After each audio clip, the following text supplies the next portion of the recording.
Yo welcome back to the second chapter of hide out manga, जो कि second part है इस video का। तो अगर तुमने ये वाली वीडियो नहीं देखी है तो फिर पहले जाकर ये देख लो, वरना तुम्हें इसमें कुछ भी समझ नहीं आएगा।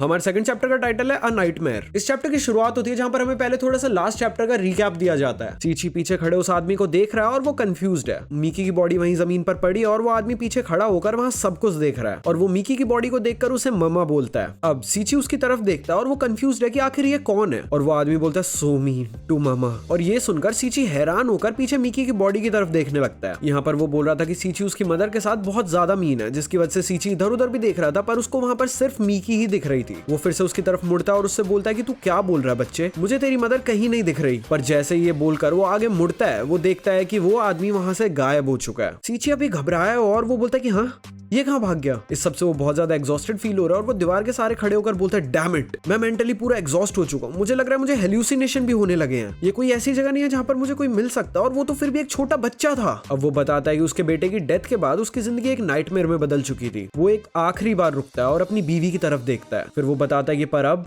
ये नाइटमेयर खत्म हो चुका है। अब जब ये औरत मर चुकी है तो फिर मैं अपनी जिंदगी में आगे बढ़ सकता हूँ। और ये बोलकर वो उस गुफा से बाहर जाने लगता है और फिर वो पास्ट को याद करके बोलता है कि वेल मैंने एटलीस्ट वैसा होप तो किया था। अब हमें पास्ट का एक सीन दिखाया जाता है जहां पर हमें एक हॉस्पिटल दिखता है। वो हॉस्पिटल ऑलमोस्ट पूरा खाली है, पर वहां पर एक इंसान बैठा है। क्लोजअप में हम देखते हैं कि वो आदमी सीची है और वहां बैकग्राउंड में किसी की दर्द से चिल्लाने की आवाजें आ रही हैं। ऑपरेशन थिएटर की लाइट बंद हो जाती है और ये देखकर सीची एकदम से खड़ा हो जाता है और अंदर से एक नर्स बाहर आती है। वो आते ही सीची से पूछते हैं कि क्या तुम फादर हो, जिस पर सीची स्टार्टल करते हुए हाँ बोलता है, जैसे कि वो बहुत ज्यादा नर्वस हो। वो अंदर रूम में जाता है एंड हम देखते हैं कि अंदर उसकी वाइफ मिकी लेटी हुई है और वो सीची को देखकर मुस्कुराती है। सीची भी उसकी तरफ देखता है और वो रोने लगता है और पीछे से नर्स बोलते हैं कि कॉन्ग्रेचुलेशंस, आपको बेटा हुआ है एंड हम जुन को पहली बार देख पाते हैं। अब सीन फिर से प्रेजेंट में शिफ्ट होता है जहां पर हमें कहीं दूर से लाइट आते हुए दिखती है। हम देखते हैं कि वो लाइट सीची की फ्लैश लाइट से आ रही है और वो बाहर जाने का रास्ता ढूंढने की कोशिश कर रहा है। सीची चिल्लाता है कि डैम इट, ये क्या जगह है, मैं एग्जिट से ज्यादा दूर नहीं था और मुझे तो याद नहीं है कि मैंने फोक पहले देखा था, भला मैं इस जगह कैसे पहुंच गया। और जब वो गुस्से में चिल्ला ही रहा होता है तब उसका पैर एक पत्थर से टकराता है और वो नीचे गिर जाता है। सीची छोटे से गड्ढे में गिर जाता है और उसकी फ्लैश लाइट भी उससे दूर चली जाती है। सीची अब और भी ज्यादा फ्रस्ट्रेट हो गया और वो खड़ा होकर अपनी फ्लैशलाइट की तरफ देखता है और बोलता है हो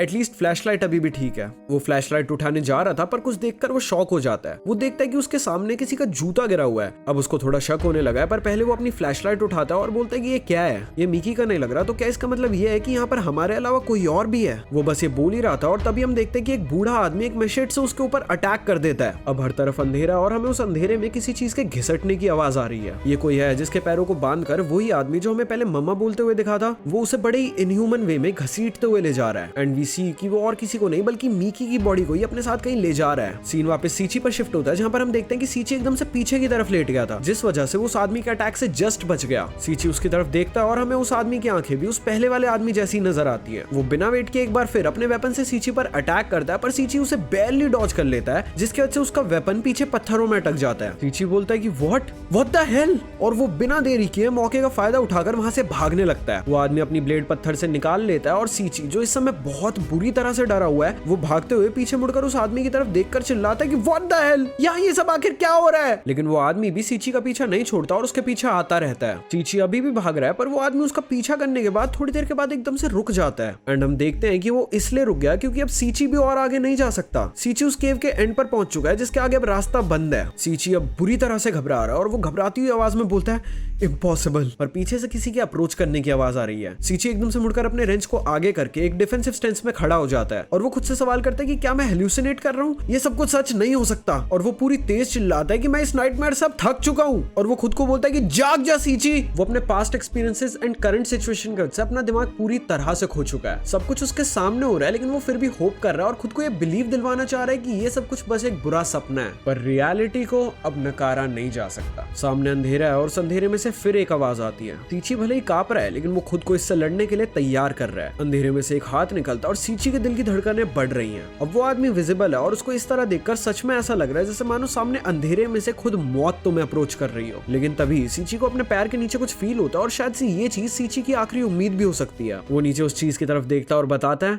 मुझे सच्चाई का सामना करना पड़ा। जैसे ही मुझे एहसास हुआ कि ना ये हेल्यूसिनेशन है और ना ही मेरी इमेजिनेशन का कोई हिस्सा, मेरी एंग्जाइटी आतंक में बदल गई और वो देखता है कि उसके पैर के ठीक नीचे एक बंकर का होल गेट है। And that's it. I know ये सेकंड चैप्टर काफी ज्यादा छोटा है, लेकिन इसको जहां पर लाकर एंड किया गया वो सच में काफी ज्यादा इंटरेस्टिंग है। इस चैप्टर की तरह ही अगले चैप्टर के लिए भी मैं तुम्हें ज्यादा वेट नहीं करवाऊंगा, तो फिर डोंट वरी एंड कमेंट्स में बताओ कि तुम्हें ये वीडियो कैसी लगी। अगर वीडियो अच्छी लगे तो वीडियो को लाइक कर देना, नए हो तो फिर चैनल को सब्सक्राइब कर देना। एंड मैं चलता हूं एंड मिलता हूं अगली वीडियो में, तब तक tata bye bye good bye Sana, love you all, bye.